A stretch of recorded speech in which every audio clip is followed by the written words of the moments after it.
All right, one and all, one and all. Welcome to the show. We are officially live for another Terran Tuesday. And who do we got in the crowd so far? Woo! Moral Officer Grand waiting for us. Yay! I love King you. Bob down here Hey, remembering broadcast day. Woo! That's what we like to hear and see, y'all. Nice. King Exactly. Bob, my homeboy. I love you. It's real warm over here. You know, summer's officially arrived. But Ooh. how are you guys doing? How are you doing there, Snow? How's your writing journey going along? Okay. So I have my air conditioner blasting because it's like 95 degrees out there, but it's like 70 to 80% humidity, which is like brutal, like Florida weather for us. Because usually I'm in Central Texas, so it's like more dry usually this time of year. Like it'll be around, Oh. 35 maybe percent, humidity.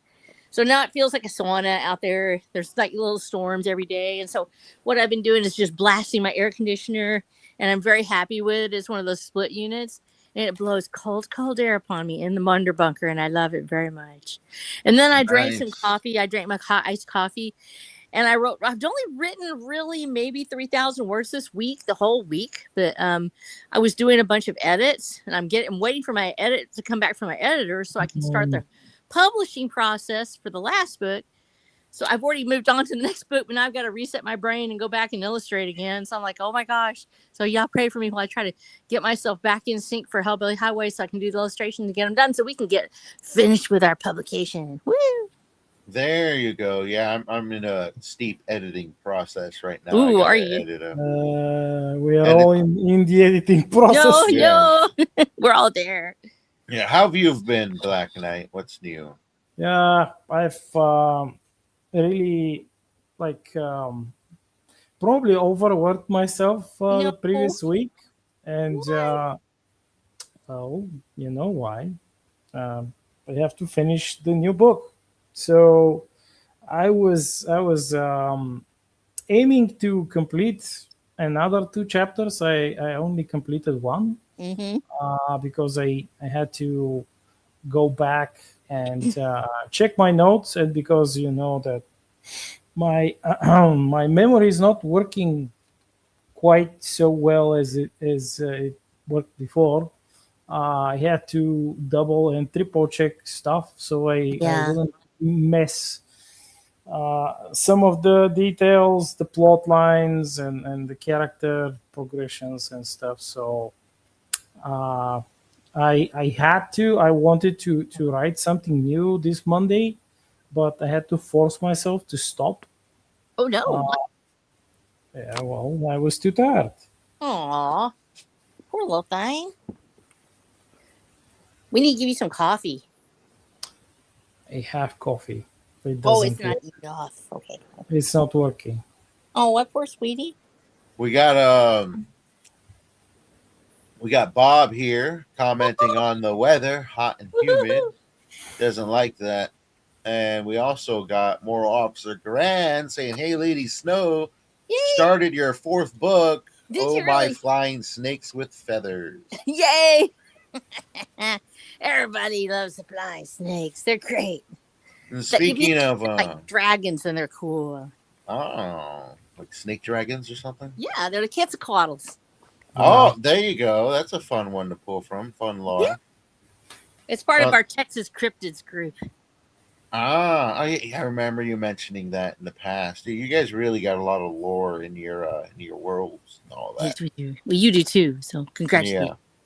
Yeah, it's when you fall in love with a world that you've created, you tend to populate it. But speaking of things like flying desert serpents, Quetzalcoatls, today we're talking about the Golden Age of Pulp and why we need more heroism and not so much nihilism right now. Now, Black Knight, this was your topic. You chose this particular topic here, so I'm going to let you launch the opening salvos in this one. Okay. Well, I see that you've copied. You copied my comment verbatim. Yay. So I have this this word that pretty much encapsulates the golden age of pulp, and it's hoptimism, which it's nothing like when today when certain people read the words hope and optimism, it's like they're reading a curse or something evil, bad. They can't imagine anything except grim, dark, doom, hopelessness, destruction, and this and that. So, remembering the old pulp, the golden age of pulp, let's say Superman, Flash Gordon, and all the others, like the giants in the comic sphere, like the heroes, like the old ones, like Flash, let's say, and even that. What was his name? Like the Shadow, Yes. with the big Yeah, the nose. Shadow. Like Yes. yeah. So Nope. I was not privy to this, of course, because of the obvious reasons behind the Iron Curtain. You didn't have access to Western propaganda, quote unquote, comic books and such, magazines, etc., etc. So we didn't have this here, and by we I'm broadly speaking about the bloc, the Soviet bloc countries. So we only had like entertainment, vaguely like it was state propaganda vaguely masqueraded as entertainment, and so you didn't have like these colorful heroes who were actually real heroes, and they would save people, and they would even sacrifice themselves. They would even like jump in burning buildings to save people. They were counter criminals, etc., etc. So we didn't have that. We had party members who were saving us from the evil capitalist oppression and this and that. So, long story short, when I finally got my hands on old comic books, and I saw how it was in the golden age of pulp, the very first thing that I imagined, my mind imagined, was that mixture of these two words, hope and optimism, because it was streaming. It was like it was radiating hope and optimism, and this is one of the quite important things, is that when you are growing up, before you begin to become well-read, before you go to the so-called high literature, the old classics, you have to go through certain levels of growth and gradually experience different types of reading material. And one of the most important for that age was pulp. And some would say, "Oh no, it was you had like vulgar books, you had stuff with too much violence and other stuff." But yes, but why should we throw the baby out with the water, with the bathwater? you have like it's like you have to see the positive, and of course you have to balance it with the negative. Of course, you had like some stuff that wasn't that great, but as a whole, it was overwhelmingly positive. Even though I did not grow up in America, I did not grow up during these years. You can, just like James collects like these old books, Mhm. you can find them, you can touch them, and you can read them, and you can see why they were so important, because they shaped generations of people who wanted to build a better future. They shaped people who were shown various heroic ideals. They were shown that yes, evil exists, but they're heroes and people who think that they can fight it. They exist too, even though most of the pulp was so, well, let not I won't say that most of it, but certainly some of it was over the top. And of course you had like the superheroes, which are super because they are times above the average, the abilities of the average person, but their ideals and the goals that the noble goals that they strive for, they're the same. They might be super, Mhm. but the core of it all is the same.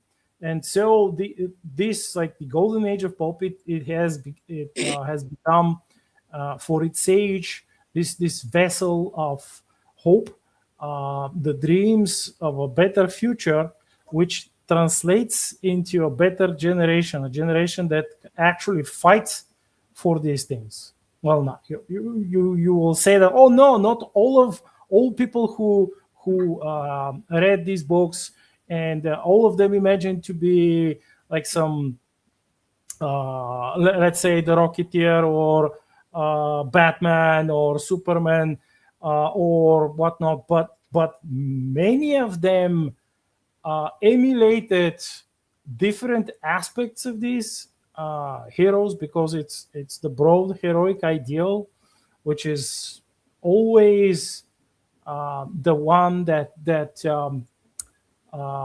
shapes civilization, protects civilization, and moves civilization forward into a better future, Mhm. or at least into a stable future. And when you destroy that, what we're seeing now, uh, well, pretty much people are. You can't say that all people become faithless, valueless, but or evil, but you have a huge swath of the youth who are just disillusioned with everything. They're depressed. Um, they have adopted an overwhelmingly nihilistic worldview. It's because they were denied that. They were fed exactly the opposite. They were Mhm. not fed hope or optimism. They were fed doom and gloom. And we see what that leads to. And this is why we're talking about Excellent.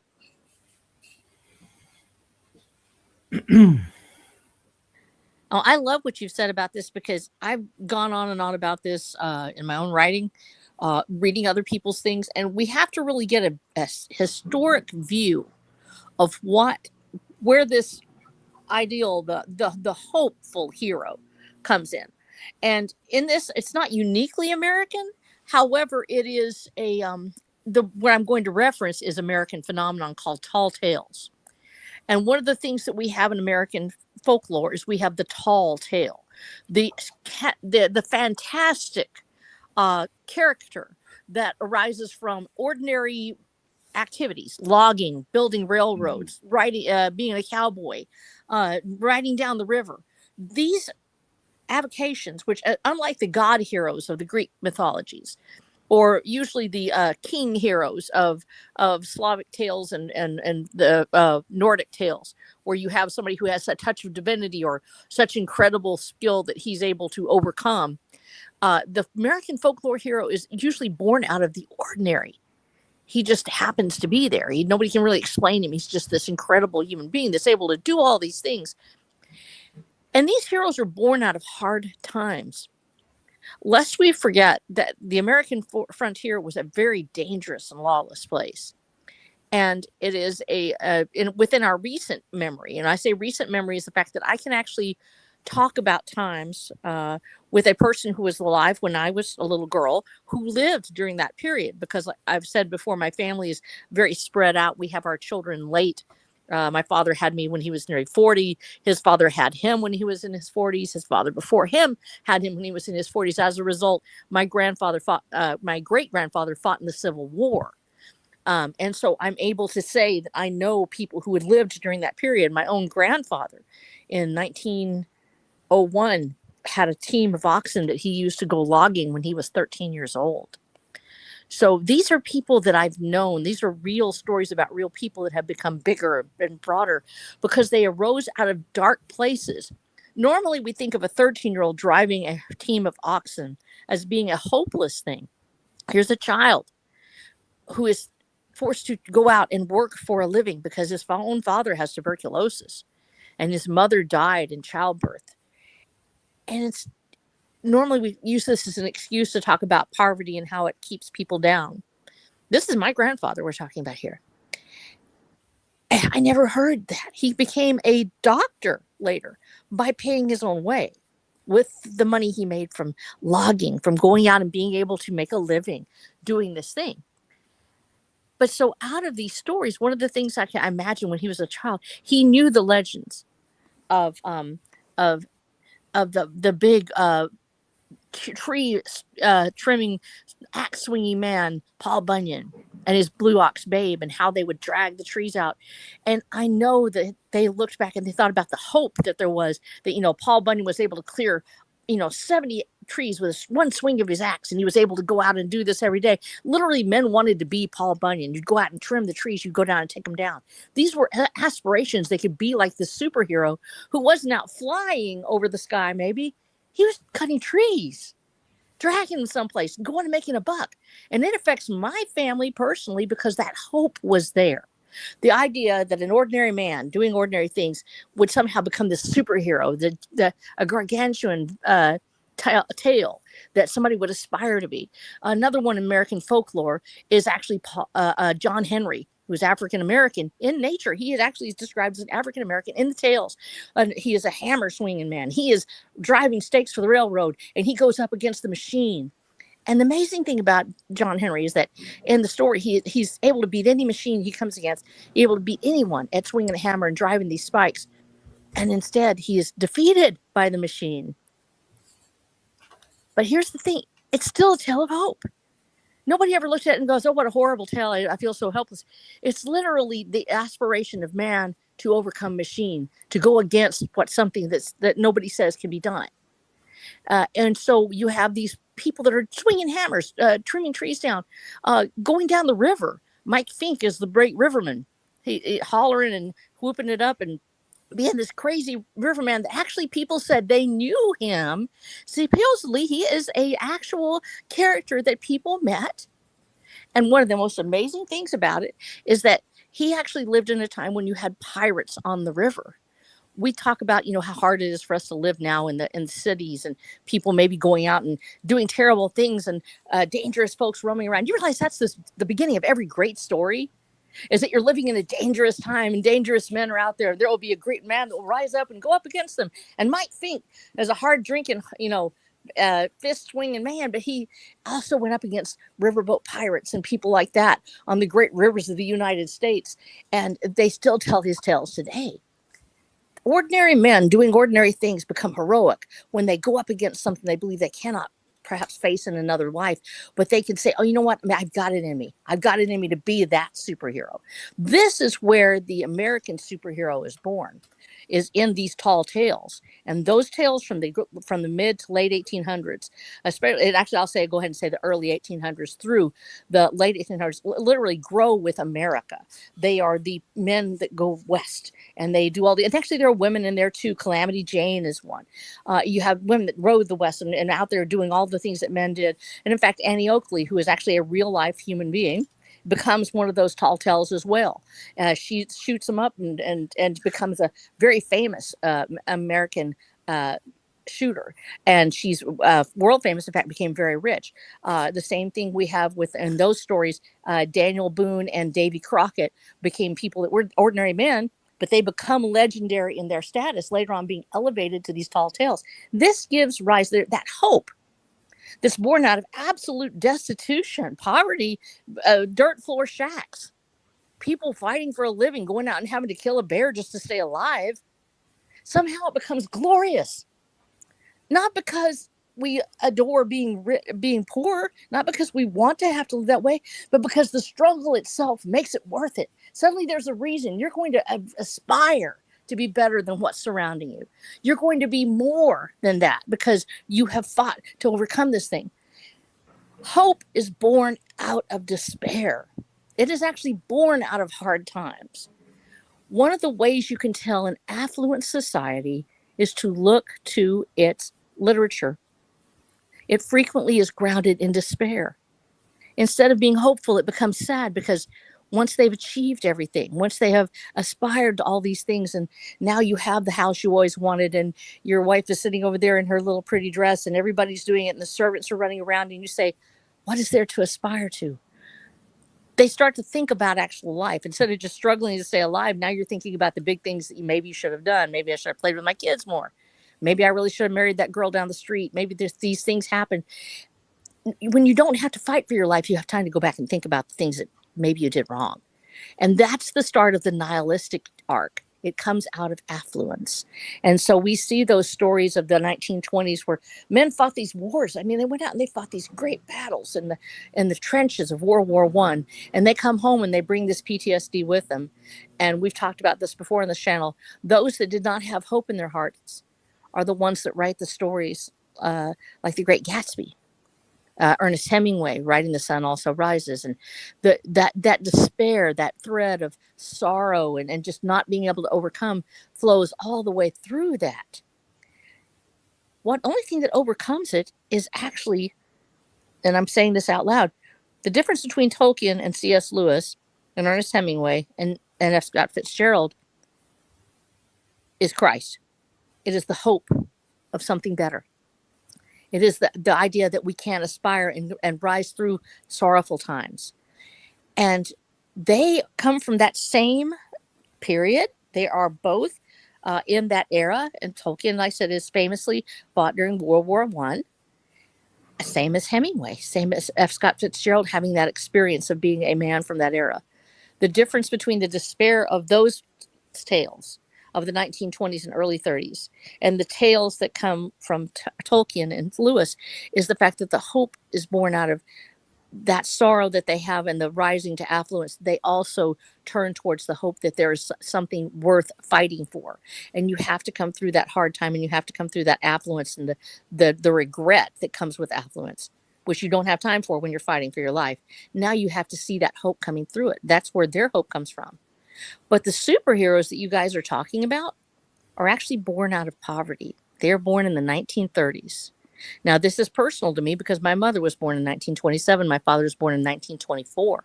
100 years ago, guys. I come from a person that was born 100 years ago. Their poverty, their lives. You can touch me, you're touching the last century. When you see what they came from, when you hear about my mother's tales of living in a dirt floor shack and picking cotton for a living and being beaten because she couldn't pick cotton fast enough, not because her family was awful, but because they were too poor. They needed the money or they were going to starve to death. And they nearly did anyway. Those tales of heroism, of somebody flying in to save you, come during those dark times. A little girl goes to the cinema, finally, when she's about 10 years old, to see a movie for the first time. And it's my mother. And she will see a movie. And those movies had these glorious actresses and actors and beautiful things, and the cartoons before with the superheroes and other things in them that made the difference in their lives. And that thread of hope is lifting them out of that despair. You may go home that night and you will go sleep in a dirt floor shack, but that day you saw somebody that said somebody's coming to save the day, or you can be that person who will come and save the day. Hope is born of despair, and despair, that arc, is born out of affluence, because you don't have time to regret when you're just trying to get another bite of food. Regret is what gives us that lack of hope. It's what brings that despair. And one of the things we have to do is, how do we lift our current society out of that despair? We're coming off of the arc of a very affluent society, actually. I want you to look around you and see what you have in your hands right now. You have a phone or a device that allows you to see around the world. My mother couldn't even get her teeth fixed. She couldn't even go to a movie. She worked as a 5-year-old in Cottonfield. Why did she have more hope than you? Because she knew she wanted something better. And we've been taught to envy and to want what everyone else has, and not to look at what we actually can do with what we do have. Hope comes when you realize you can aspire. And if all you see before you is something you can't have and may never be able to afford, you're going to despair. We need to break free of this. We need to realize what we've got. We need to understand the ability that we have to reach out and touch people. We've got to suddenly embrace the fact that I, as a person who just had a stroke, is now more capable than a person 100 years ago who had a stroke. And I have the ability to do things that my ancestors never could. And it's time to stop looking down. It's time to start looking up and telling ourselves, we've got to teach this idea that there is a better life. There is a better future. And it doesn't depend on how many dollars I made. It depends on how much I am willing to see the light at the end of the tunnel and to move towards it, no matter which tunnel I'm in. Yep. Well said. Well said indeed. You know, another aspect of what you brought up is these stories were also made to take people away from that everyday grind that was always there, you know, especially in like the 1920s during the American Depression, where basically half of everybody was laid off. And kind of comparing it to today, we almost have this similar depression of spirit where so much people have this sense of giving up, you know, like the next generation doesn't see the worth of building or owning or transforming or striving and things of this nature. And it's curious that we landed on this subject, because it was not too long ago when I was digging into a book I've been wanting to dig into for a while, because I've been exposed to the property through an alternate media. And that book was Metro. Ooh. Yeah. And I know this is going to shame people, but I didn't finish it. And I didn't finish it because I didn't like it. And it put me off from wanting to read books for a little while. And all I did was read pulp short stories or something of the equivalent, because the book felt like a veiled journey to deliver several different aspects of ideology, where your character goes from one location to the next location, and then he'd always stop and just talk to somebody for like a majority of the chapter. And then something dramatic would happen to separate him from this person. And then something dramatic would happen to push him further down the story. And then he'd sit down with another person, and then he'd explore their mentality, their ideology. And I kept thinking, but I want to see what happens next in the story, because truthfully, all the different aspects that it's exploring, I could get that on X. I can get that on Twitter, social media. All of humanity is on display for us now in this crazy algorithmic punk apocalypse we find ourselves in. And I didn't want to go down that journey. I wanted to get lost in a form of escapism that would take me away, take me far away where I can laugh instead of just ponder, where I could explore the outer world in outer limits instead of internally and internal limits. I was brought up on that from when I was a child. I went to school where they worshiped the classics and the humanities. All of it was ingrained in me by the time I left high school, and I went to a very poor high school.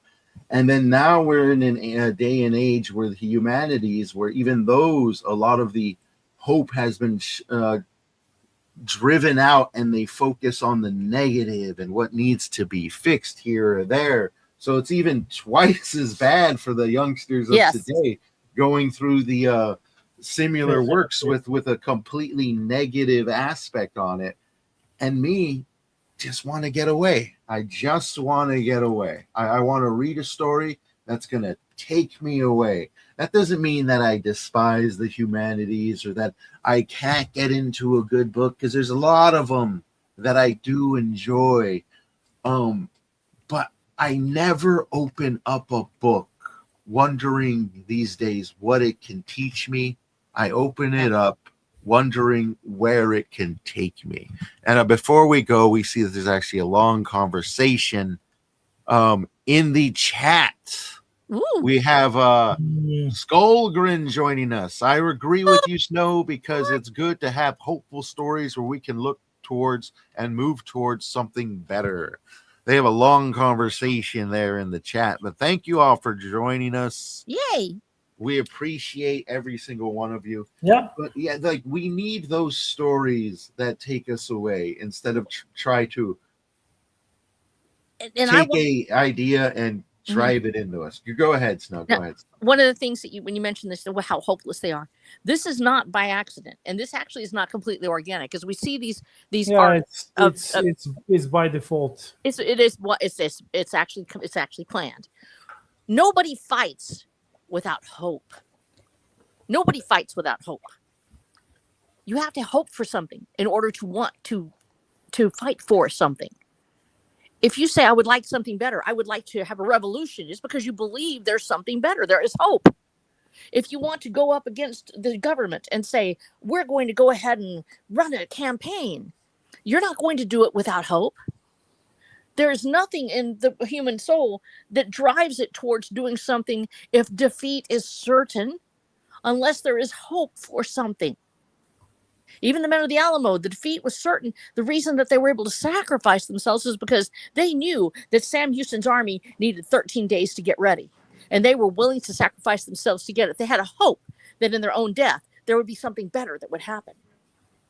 Had they been taking the news that Sam Houston's army has been defeated, that your women and children have been killed, that they didn't make it out of the runaway scrape, there wouldn't have been anything to fight for except for maybe their own glory or their own things. But men are far less willing to fight for that than they are for hope. People need hope in order to fight back against injustice and oppression. When you rob them of hope, when you take away anything they might hope for, why hope that you're going to have a wife and children and a family and a house someday when they've taken all of that from you? When everything is a drumbeat of you don't need anything, you will own nothing and be happy. Don't have any kids, you'll ruin the world. Who needs to fall in love? Love is just a card game and nobody's going to win. How have sex? Because you don't need to have love to have sex, but you don't need to have sex to have children. You don't need anything. You don't even need to go out to have sex, because now you can just get on the internet. And so they've taken all the hope out of it. There's nothing to aspire to. There's nothing to be out there for. And that in itself is a lie. Yeah, I was just about to say that it's a lie. The world is still there. Humans walk past each other every day, their head down, weeping into the sand because they feel alone, and they don't look up and see the person next to them because they've been told not to. They've been told don't look that way. Don't say anything because you might go to jail. Don't say anything because somebody's going to be afraid. And people do run away because they're afraid because somebody approaches them. Nobody sees each other because we've been told we're not supposed to look. Nobody hopes for a home because they've been told that that's no longer allowed because that's taking over something that didn't belong to you. You can't even be happy you were born in the United States or proud of where you came from. You can't be proud of any of that because that's bad, because you have the sins of the fathers that you must pay for somewhere along the way. This is purposely done. It is designed to create a sense of hopelessness, of weakness, of unworthiness. Why fight it all? Just go and break open another blunt and smoke it. Try to get the pain down because you don't have anything to live for. And that is an absolute destitute lie. And you must reject it with everything you own. The hope is still there. And yes, we are going to tell the stories. We are going to tell the stories that have hope in them and have joy in them. But the greatest story of hope at all is you right now sitting here listening to me. You thought to yourself at one point, why do this? You thought to yourself, why even be here? What am I fighting for? Why am I even in this place? This is too much for me. And yet you are here right now. That was hope. You made it. It's another day. This day might have never come if you hadn't just stood up and said, you know what, today I'm going to make one day more. And that's hope. Don't ever let somebody take that from you, and don't let them take it from the young. They don't know what they're missing. It's time to tell them. It's time to raise them up. Anybody who doesn't have hope right now needs to know the hope is there. And I don't care what your situation is. And I know that if I'm lying on that floor someday and I can't get up and it's been 3 days, I'm going to feel that way. I'm going to feel like maybe there's no hope. But you know what I'm going to do? I'm still going to try. Because in the end, the greatest hope I have is the fact that I just lived long enough to defy death, to go, hey, screw you. And then I can make my journey home being happy. I've got to hope that at least I went out fighting. If that's all I've got, then that's what I'm going to take. Hope is the way out of depression. And that's what we're going to give people. Yep. Definitely. Yeah, because we almost live in what I would call, because the pulps, they're very romantic. And by romance, I don't just mean like the lovey-dovey type of romance, but they romanticized a lot of things to give them much more flair. And I kind of see us in almost this anti-romantic state where everything is less romance, much more critical. And if it's not critical, it seems to be hypersexual. Like it's all about quick judgment or immediate carnal desire. Well, basically what we would call literary pornography. Those seems to be the ones making the rounds today. Very much degrading literature as well as degrading the culture along with it, because sooner things begin with literature, I believe, when it comes to when it comes to the arts, and then it bleeds down most of the time into the alternate arts or the multimedias, if you will, over time. So with a lot of the current stuff hitting the market that's much more evocative in nature, that stuff, like, because pulp did have that, but it was nowhere near seemingly to the degree for which we have it now. You can find your odd dark pulp magazine that likes that extreme exploitation. But you probably wouldn't easily find something like the milking farm piece. Yes. Yeah, you won't get too much of those. There's this like layer of anti-romance and extreme perversion about it. It's a brutalist construct made for you, especially by people that want to take over your mind. You have to destroy beauty in order to get people's mind off of wanting it. You have to tell them it's not really beautiful after. It's actively in the program of your how should I put it? Have you ever read the original program of the American Communist Party? Yes, I have a copy. They actually advocate for the removal of all beautiful statues and the destruction of as many of the classical buildings Mhm. the beautiful classical buildings and replacing them with brutalist architecture. Because Because, nothing exists yeah, before the state. Nothing must exist before your time. When they yes, tell people that women never accomplished anything, oh, they were held like slaves. They were forced to do all this stuff. I got news. I got a letter from my grandmother dated 1871. See me, it's my great grandmother. See me, she's my great 1871. 16 years old, talking about the books that she has read and the things that she has done and how the people want her to come and teach school, but she's kind of in love with my grandfather or great grandfather at the time. And but she's still intelligent. She still knows what she's doing. She has full autonomy of herself. And we have women who are people that became doctors and lawyers, everything else. They became that during that period. But they don't want you to know that. They don't want you to know that African Americans aspired to greatness and actually owned their own businesses and did those things back in the 1850s, 60s. They did that. There were people who have succeeded despite all the odds, despite obvious racism or sexism. They don't want you to know it existed.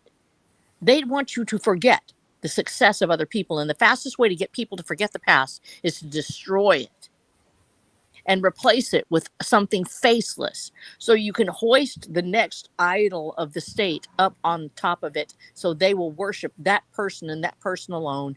And then they keep changing your history out from under you. So you don't know what's real anymore. You only know that this politician says that you couldn't do it without me. And then you have to do exactly what they say, or you're going to jail. yes. People who have no beauty cannot fathom their own history. You know what happened to most of that? If I remember correctly, yes. I showed a few pictures for a few photographs to James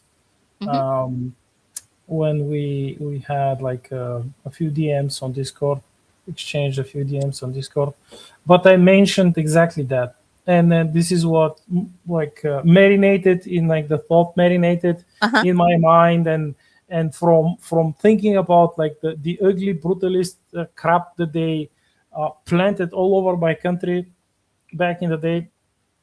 I then thought about like the Golden Age of Pulp and all the like. Yes, they may have been called simplistic stories, like maybe not elaborately written, but that's not how they came to be. They came to be because they were this vessel for hope and optimism and a better future. The idea that you, even though you may not be a superhero or a hero from one of those tall tales, you could still aspire and do something good, because it is in your power to do something, even if it is a little thing. You could. And I showed James like a few photos. One of it was from a monument which somewhat looks like a UFO, like a flying saucer. It's absolutely gigantic, and it's built on top of a mountain. It cost millions.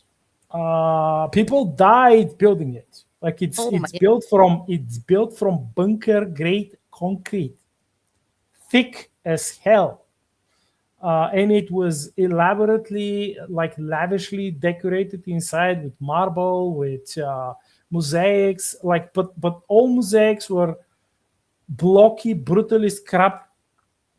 There were some statues which were also brutalist quote unquote sculptures, all blocky and uneven. Like these the shapes have like vaguely humanoid shapes, somewhat humanoid shapes, and all of it was thought to be like, yes, this is going to last forever, because the future is of the communist state, and now it's just a gutted ruin. Everything has fallen apart, and not that much because people looted it, No. Remember, it's like on the top of a mountain.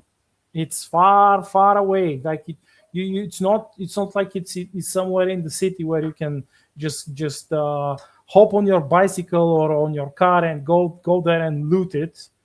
No, you have to climb the fucking mountain.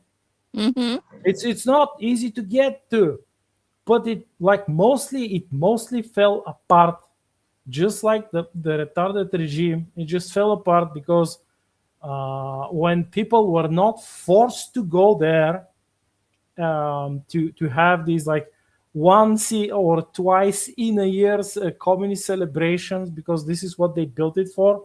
It wasn't built for like to go to like all year long. And they maintained it all year long.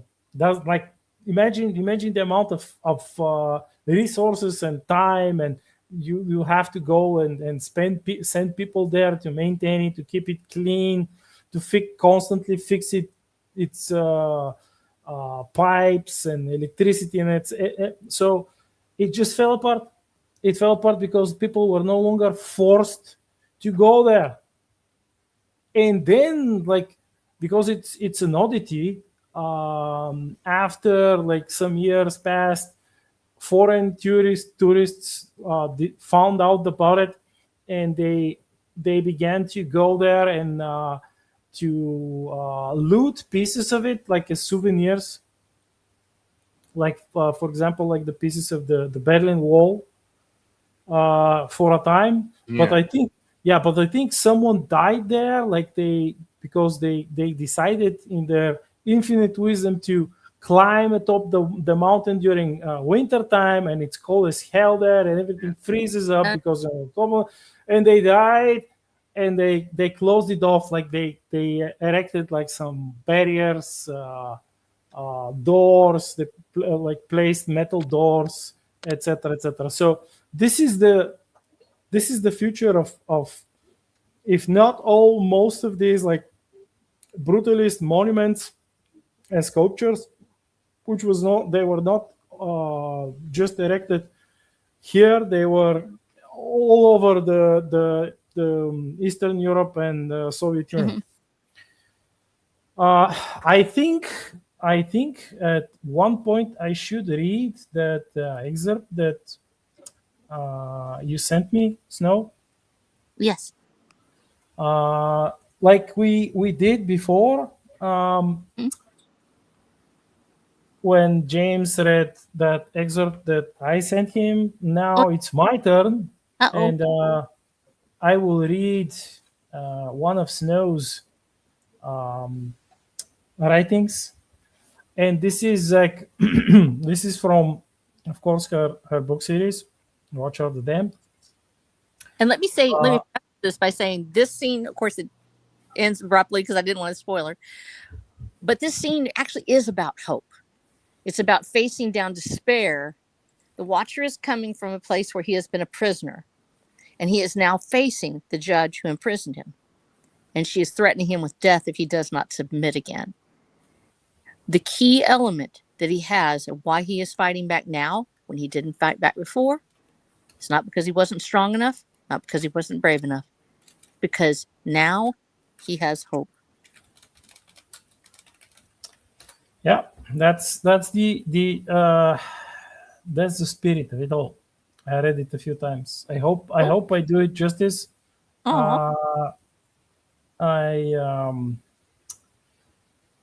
I'm sorry for the accent. Your accent is perfect, and I love you.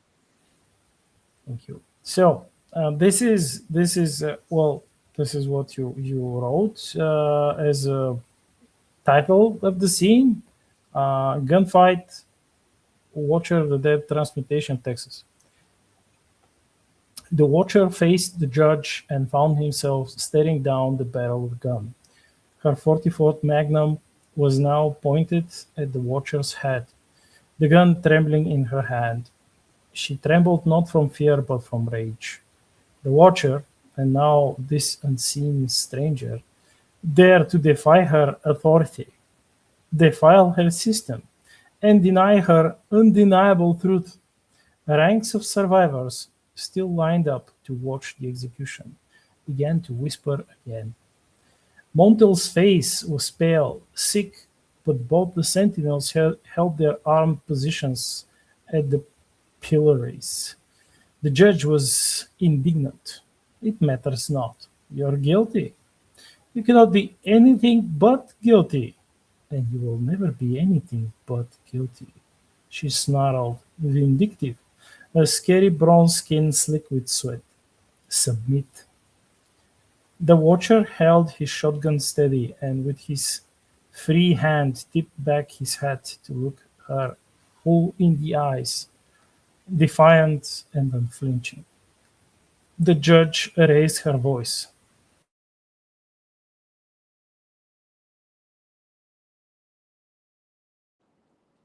Did we lose Black Knight there? It appears we did. Black Really? Knight, can you guess? Oh, there he is. Yeah. Sorry, you cut off at the judge raised her voice.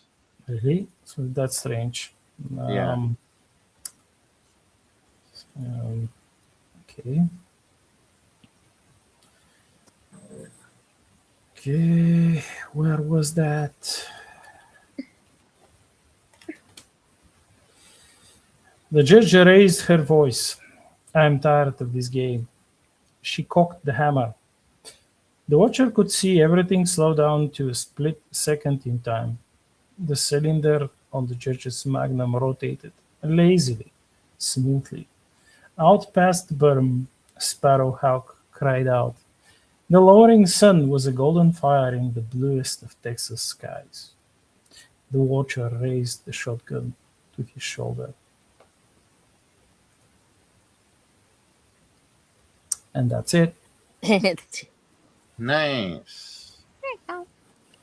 What do you want to tell us about this scene, or maybe the book this came from? What was some inspirations for you?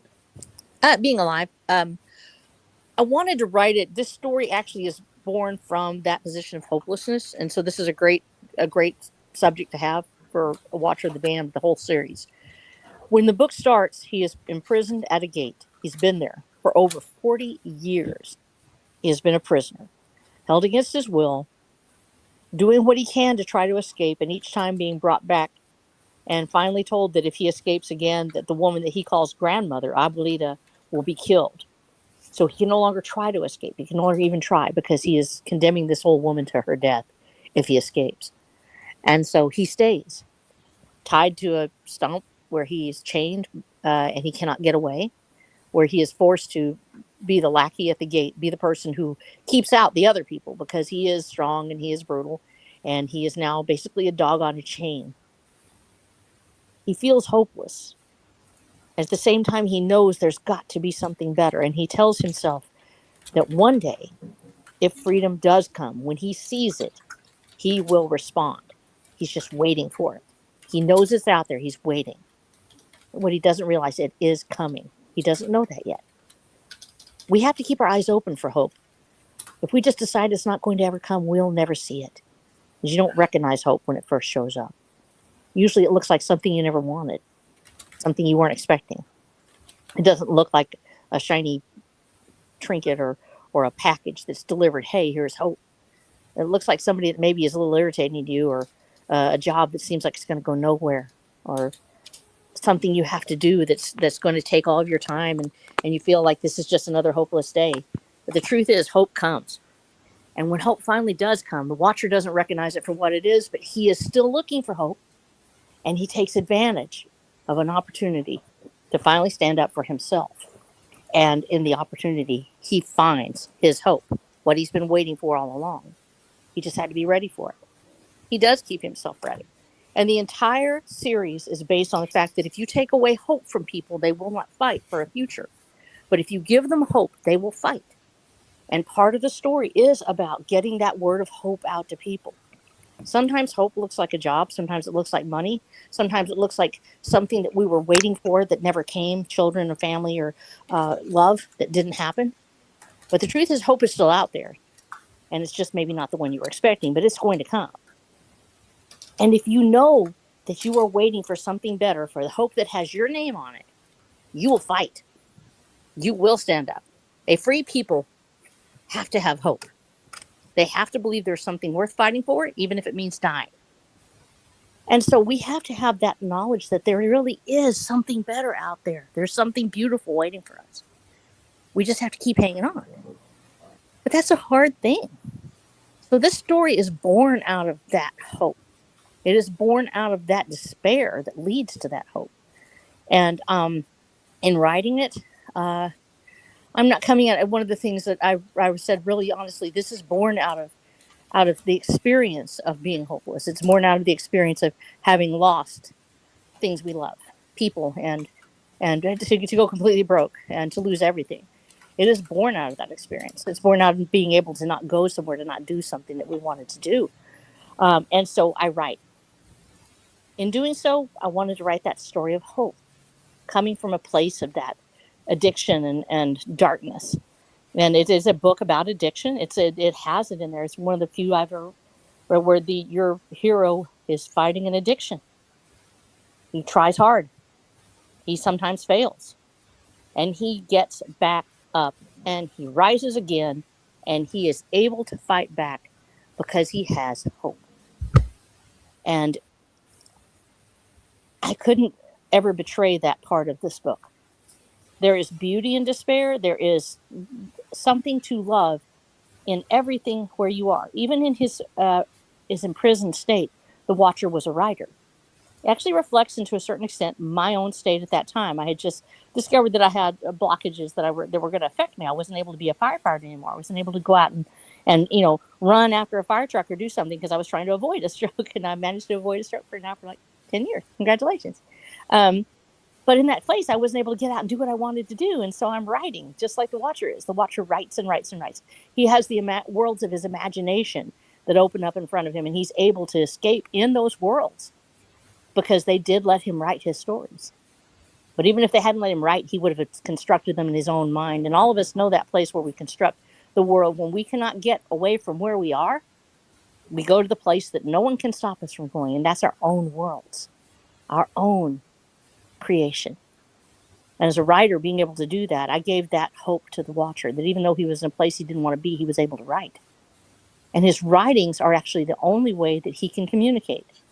As a man who is unable to speak, who is treated like an animal because people believe he is stupid because he cannot talk, even though he was considered to be very intelligent when he was able to speak. Now he's considered to be a monster and just subhuman. Only a few really know how smart he is because he can't show them. They don't know how to read anymore. They don't know how to read handwritten script, but he knows how to write. And that is one of the ways that Rose finally knows he's actually not just some hulking brute over there. He reads books, and then she reads his writing, and she realizes he's a human being. He's got intelligence and heart and spirit, and he writes poetry, and he does all these things. That hope of being able to be heard, of being able to have somebody finally hear your inner thoughts and your voice, we all need that.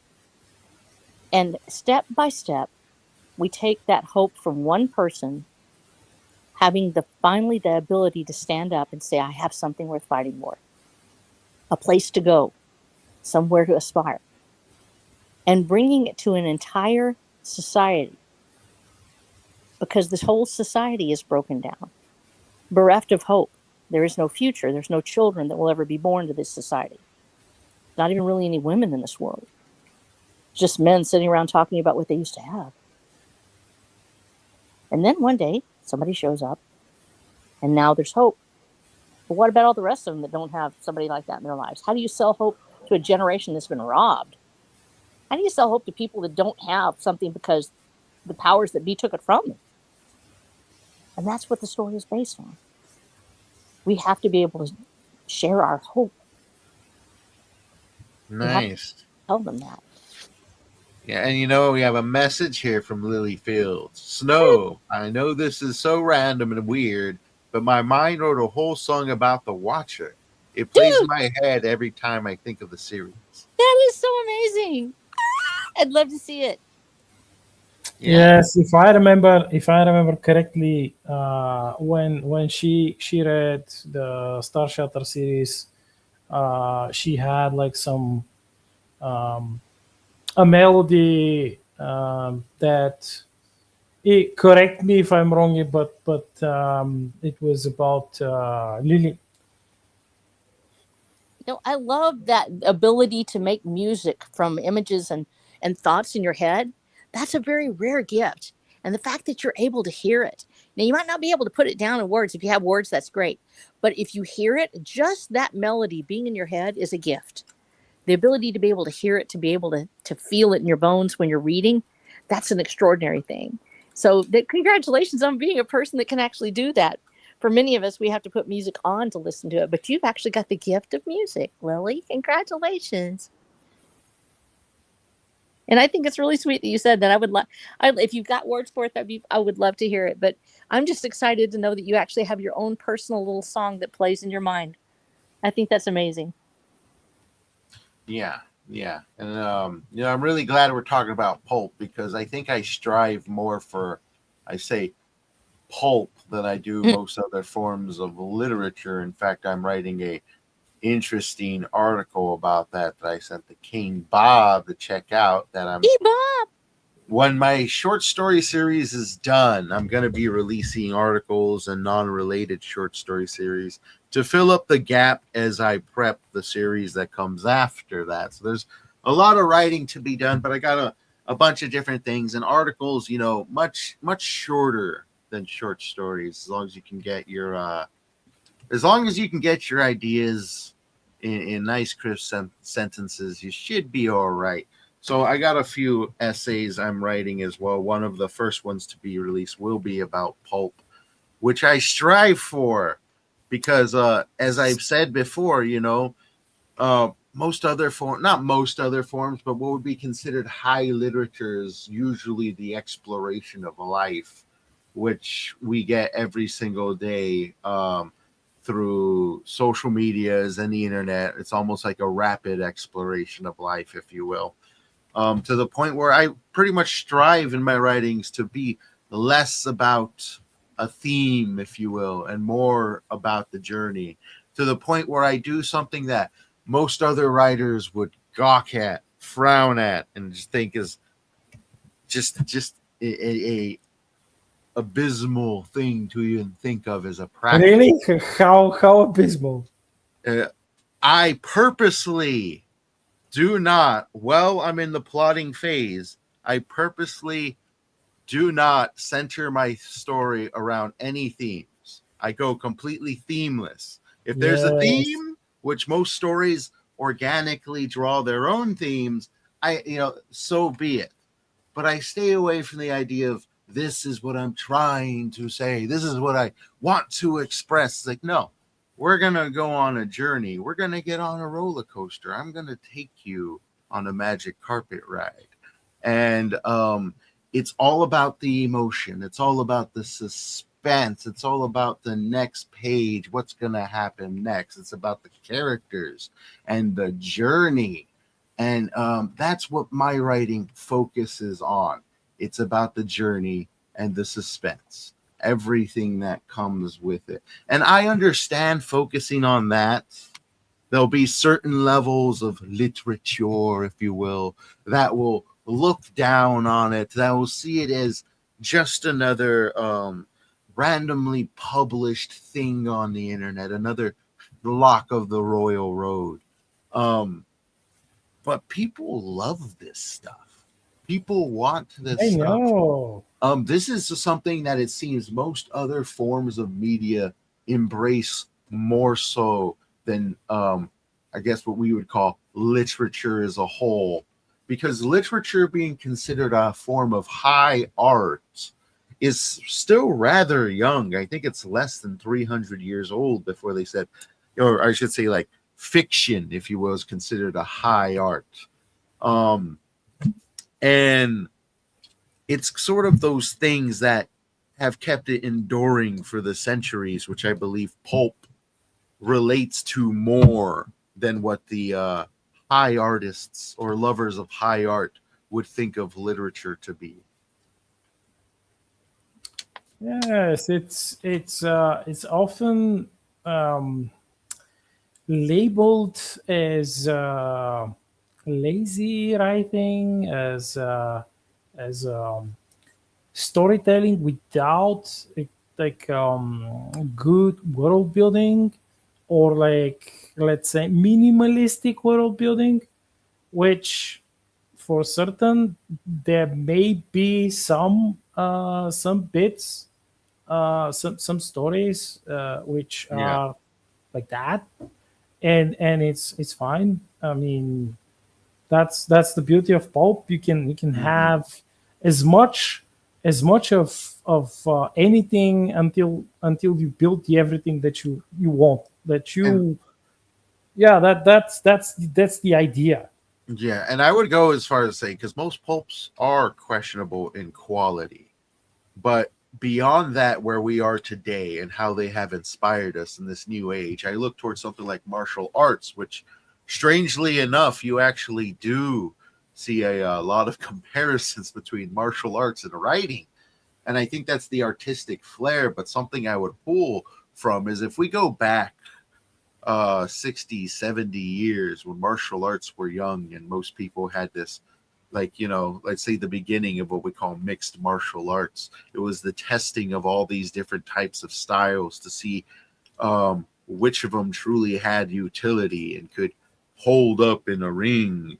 And when I think of literature today, the modern day pulp is much more refined than the pulp of the past. Yeah, The yeah. stuff we see, and in that's because the art of storytelling, since it's since it's since it sort of proved itself, fiction proved itself to be a form of high art, that it could tell something about life. Since then, it has been refined and it has been taught in ways that the pulp writers and authors of old did not have the words or the methodologies or the practices. They were in the midst of refining those for us. That today, your average pulp, say if it's not somebody's first or fifth story, but somebody's been sitting down and pumping out, I guess we would call new pulp, if you will, because pulp Yeah. is obviously a reference directly to paper, but these new forms of pulp, many of them are much more refined and in better condition than the pulps of old. We're getting stuff that's really good, and it's finding its way throughout the internet because the reach the internet gives people kind of gave a new resurgence to what we would consider pulp, as in the stories that would be written within the pulp Mm, genre. yep. With that said, we are approaching the end of the stream, so let's go ahead and get our final thoughts in. Share what you guys want to share, but also share where they can find you for more of your awesome stuff. When we start off with you, Snow. Yay! First of all, love what you just said about pulps, and I agree with this. So I'm just going to put that in there real quick.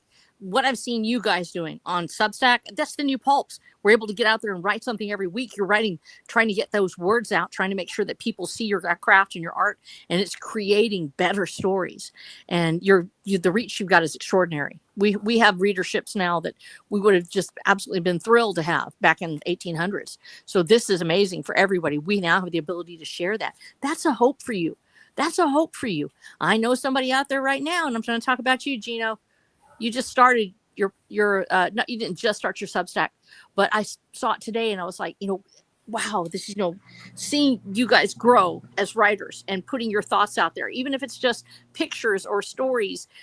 Gran always sends me these really cute little pictures and things like that, and I just love those, sharing those things. That's hope. I love it when I go up and I like find something on there like that. When I hear Lily talk about how she's having music in her head, that's hope.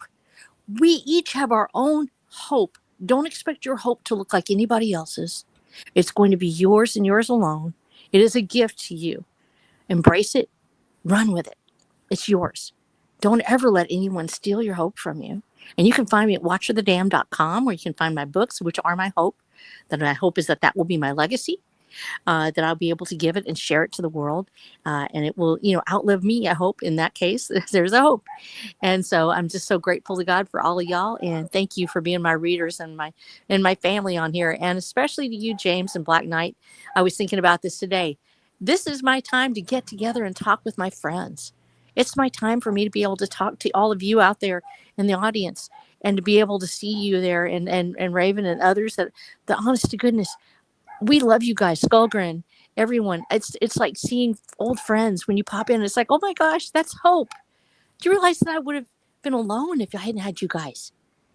It's amazing to me that I live in this world now. There's hope. It's hope right there. Never let anybody tell you that your presence doesn't mean something. You give me hope.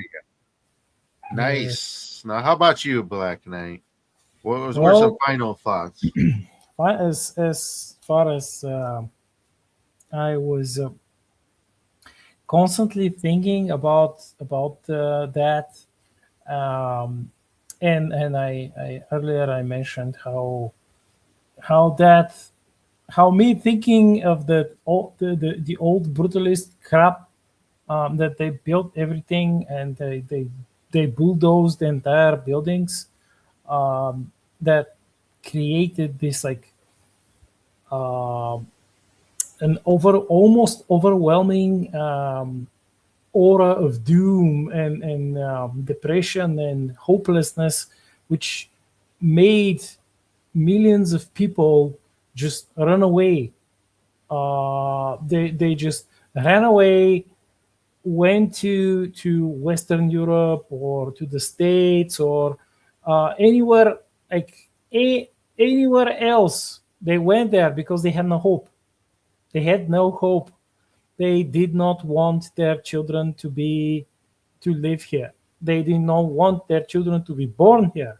And this is how we lost like maybe 16 million people, potentially, when you include the children and everything. And this is only because there was no hope to be seen. So that's the final thoughts.